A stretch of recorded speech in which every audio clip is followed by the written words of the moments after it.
So these are 5-foot T-posts, and for this configuration of fence that we're installing today, we need to sink them 18 inches below ground. So Russ is just marking 18 inches, and we'll stop pounding when that mark gets to the top of or at the original grade.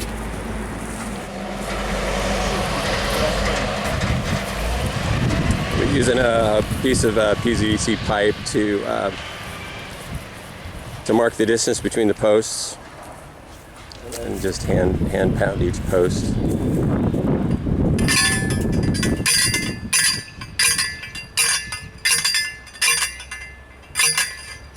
T-post should be located in the center of the trench, so there's room to insert the barrier material. So to make it a little bit easier to move these rolls around, these rolls weigh about 65 pounds. Russ uses a 6-foot dowel, and so it's easier for two guys to carry it and locate it to the correct position. For the purpose of this video, we're going to cut sort of in between two posts artificially, because we want to show how to splice the two segments together. Next step is to hang the fence, insert it into the trench. And this is usually easy to do with a 100-foot section with three people. You can usually get it up. The fence is very flexible, so that, you know, the further end of the fence might flop down a little bit, but at this point you start tying it with zip ties, plastic zip ties, right at the climber barrier crease, right at the top. Leave room for that crease to bend down, and then Russ will put another zip tie about halfway down, or as far as his arms can reach, really, because you don't want to have a person on both sides of the fence feeding zip ties to each other, or minimize that as much as possible. So if one person can do it, just the length of the arms is enough. And then when Russ hangs the fence, he backfills the soil right there at that point, so it doesn't kick out while they're working on the rest of the fence. So we do that at every single post, and then after that's completed, we get on to the next step. So the second section is going up. What you want to do is make sure you overlap at least 8 inches. Russ is going to just do the initial part of the seam, and we'll come back and show you the rest of it in a bit. This, what he does is just to hold it in place, is he puts a couple of zip ties through at the top, finish the seam. It's important that there's no gaps there for the critters to get through. And then they continue with the remainder of this installation, tying it to the post with a couple of ties. We're using zip ties for this installation. Zip ties are great for a fence that has to stay in place for a couple of years. If the fence has to be in place for 2 years or longer, we always recommend to use wire ties.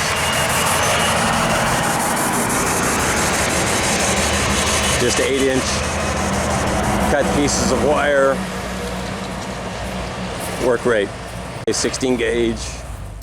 The next step is to close all gaps where the sections overlap. Go along the side, connect them down flat with zip ties, about 6 inches apart from each other.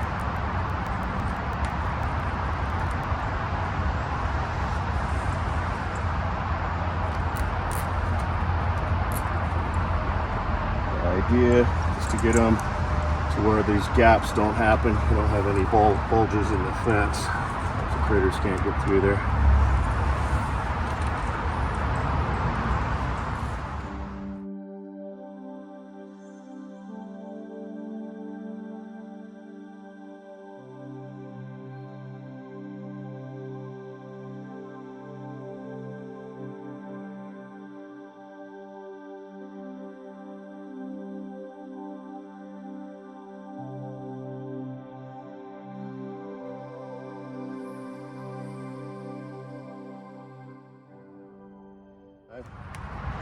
We put zip ties on both sides so the critters can't get through on either side of the fence.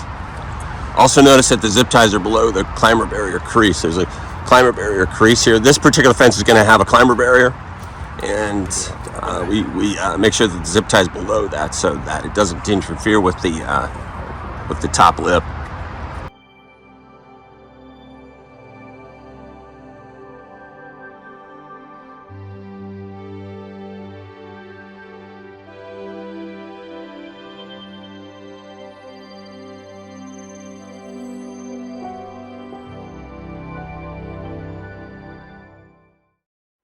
So what we do is place the wire at the very top corner of the climber barrier, and at the very first post, wrap it a couple times, and then Russ will tie it around the.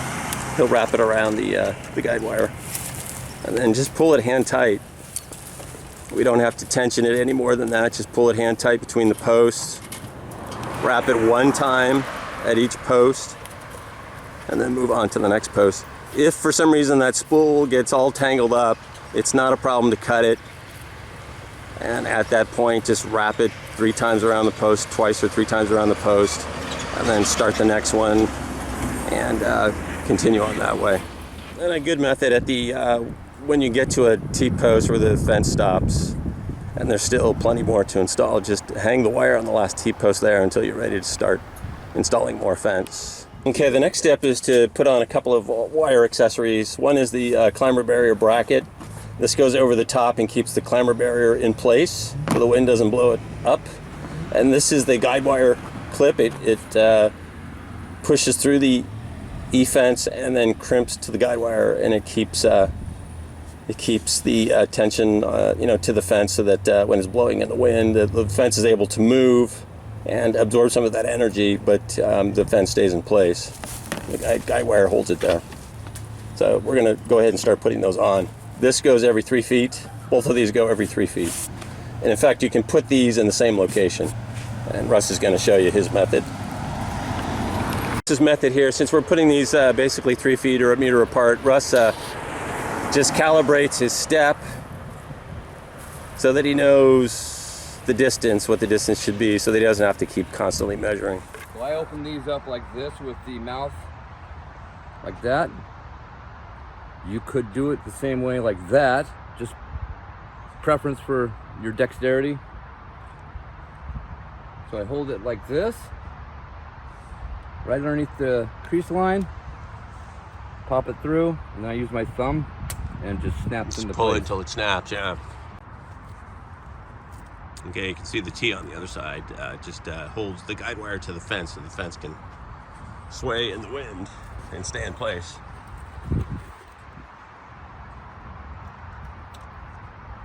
Climber barrier bracket, and the climber barrier brackets go right next to the guide wire bracket, so you don't really have to measure these out. Just put, within a few inches of the guide wire bracket.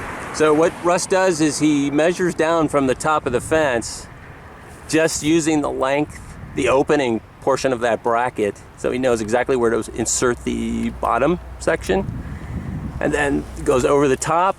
And then since this side is flexible, it's easy to put this side in on the short flap, and that's it. And you want to make sure that this bracket, that there's very little clearance here. You want this apex to be as close as possible to the crease of the climber barrier.